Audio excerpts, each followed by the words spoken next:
బాగా వాటర్ వేసి ఇంకా మిక్స్ చేసేయడమే. పిండిని బాగా కలిపిన తర్వాత ఆయిల్ వేసి ఉప్పు వేసి కలుపుకున్నాం కదా. ఇప్పుడు పిండిని ఇలా మిక్స్ చేసేద్దామండి. బాగా మిక్స్ చేసేస్తా. మిక్స్ చేసిన తర్వాత చూపిస్తాను. ఇలా మిక్స్ చేసుకున్నాను చూడండి. మొత్తం మిక్స్ చేయాలి. చూడండి ఇలా రౌండ్ చేసుకొని పిండి చల్లుకొని, ఎక్కువగా పిండి వేసుకోకూడదు, కొద్దిగానే స్క్వేర్ షేప్ లాగా చేసుకుందామండి. పిండి చల్లుకొని చూడండి ఇలా వచ్చింది.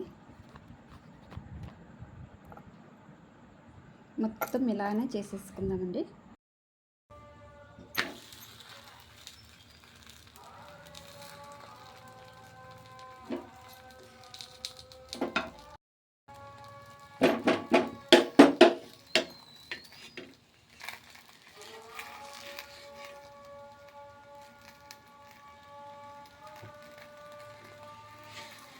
చూడండి అలా ఫామ్ అవుతుంది బబుల్స్.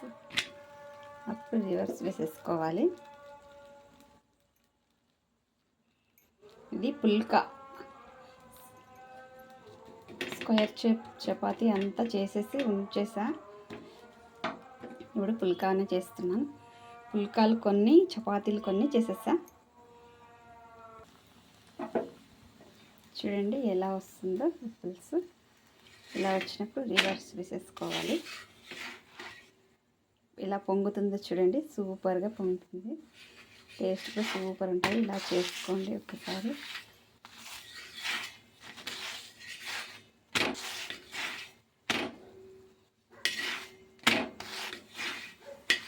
రెడీ అయిపోయింది. చూడండి ఇన్ని పుల్కాలు చేసేసా.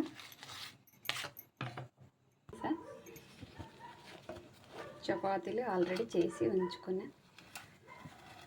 పుల్కాలు చపాతీలు రెడీ చేసేసుకున్నాము.